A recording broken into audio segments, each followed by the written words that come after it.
नमस्कार बच्चों, कैसे हैं आप सब। उम्मीद करता हूं कि आप सब अच्छे होंगे, स्वस्थ होंगे और आपकी पढ़ाई भी वर्कशीट के माध्यम से अच्छी चल रही होगी।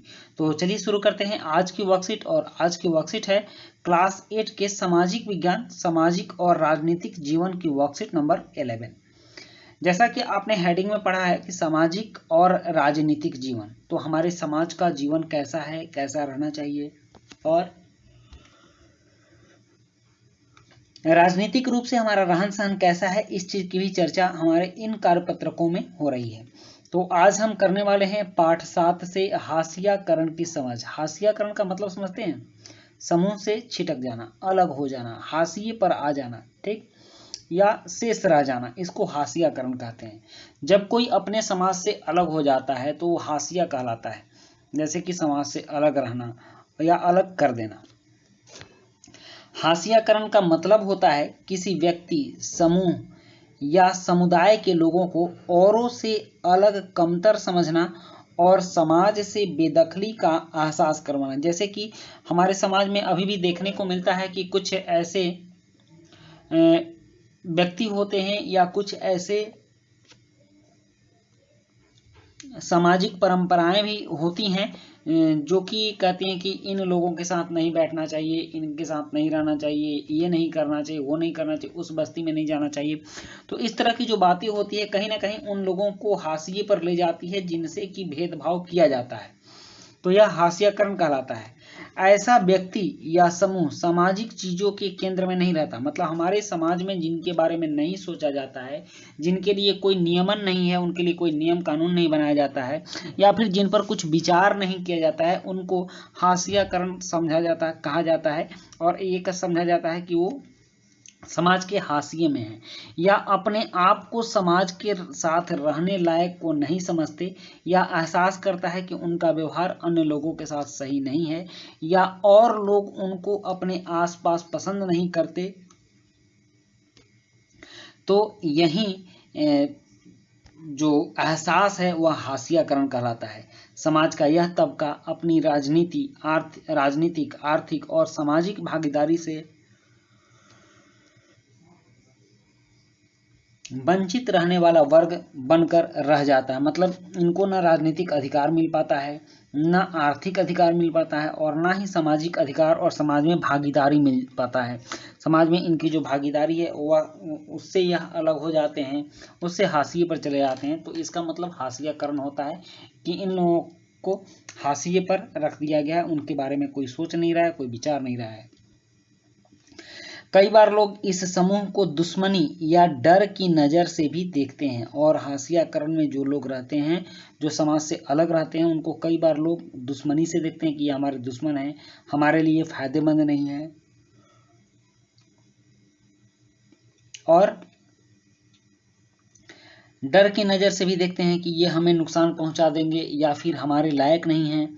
अलग थलग होने की वजह से इस वर्ग के लोग ना तो किसी सरकारी योजनाओं का लाभ उठा सकते हैं और ना ही संसाधनों या उचित मौकों का।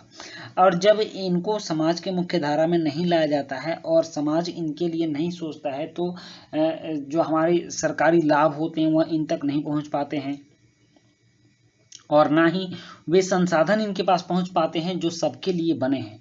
साथ ही साथ वो अपने अधिकारों के लिए भी आवाज उठाने से चूक जाते हैं और वो अपने लिए आवाज नहीं उठा पाते हैं। वैसे व्यक्तियों जिनके पास धन और भूमि है और जो ज्यादा शिक्षित हैं, उनके मुकाबले ये अधिक असहाय होते हैं। मतलब कि इन्हीं के समाज में कोई ज़्यादा धनी व्यक्ति है या ज़्यादा भूमि वाला है और वो ज़्यादा शिक्षित भी है, तो उसके मुकाबले ये असहाय होते हैं और अपनी बातों को सही तरीके से नहीं रख पाते हैं, ना ही अपने अधिकारों को ले पाते हैं। तो अब हम देखते हैं हाशियाकरण का कारण क्या हुआ। आखिर ये समाज के हाशिए पर क्यों चले गए, समाज से अलग क्यों हो गए, इसका कारण क्या हुआ। तो इसका कारण हो जाता है, सबसे पहले देखिए तो भिन्न रीति रिवाज। कुछ लोगों के रीति रिवाज ऐसे होते हैं जो कि हमसे अलग होते हैं, इसलिए वो हमारे समाज से भी अलग हो जाते हैं। और दूसरा है गरीबी। गरीबी भी हाशियाकरण पर ले जाने वाली एक बहुत बड़ी समस्या है, बहुत बड़ी कारण है कि गरीबी की वजह से भी लोग अपने आप को कमतर समझते हैं और दूसरों से नीचा समझते हैं, इसलिए वो समाज में सबके साथ उठते बैठते नहीं हैं।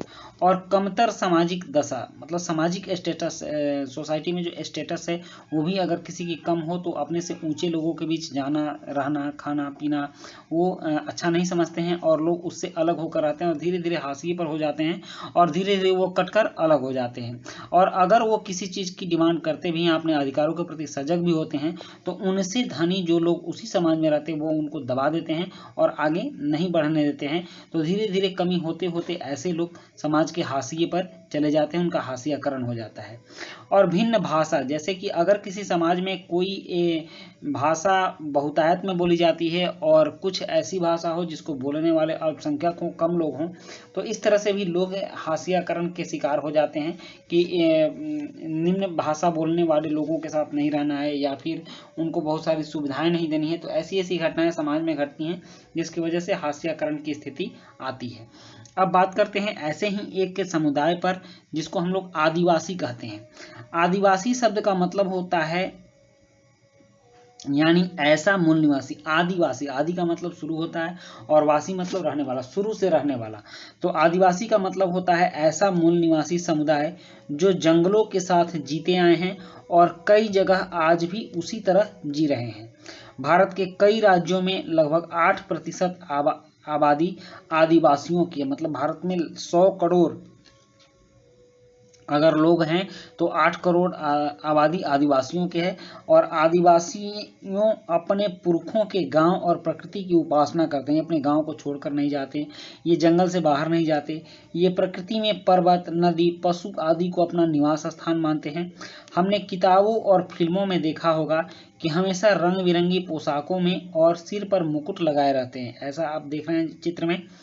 उनके लिए ये धारणा बनी हुई है कि वह आगे नहीं बढ़ना चाहते हैं, वो बदलाव या नए विचारों से दूर रहते हैं और उनका जीवन पुराने किस्म का और पिछड़ा हुआ है।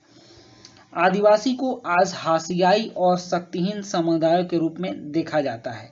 अपनी जमीनों से दूर हो जाने के कारण गांवों को छोड़कर शहरों और कस्बों के उद्योग धंधों में, निर्माण कार्यों में कम कीमत पर काम करते हैं और इस तरह ये गरीबी और लाचारी के जाल में फंसते चले जाते हैं। तो सबसे बड़ा कारण है कि ये खुद भी समाज से कुछ अलग रहना चाहते हैं और अपनी परंपराओं को बनाए रखना चाहते हैं, जिसकी वजह से ये धीरे धीरे अशिक्षित होते हैं और अशिक्षित होना ही गरीबी का सबसे बड़ा कारण होता है, लाचारी का सबसे बड़ा कारण होता है, जिससे कि ये हाशियाकरण पर चले गए हैं।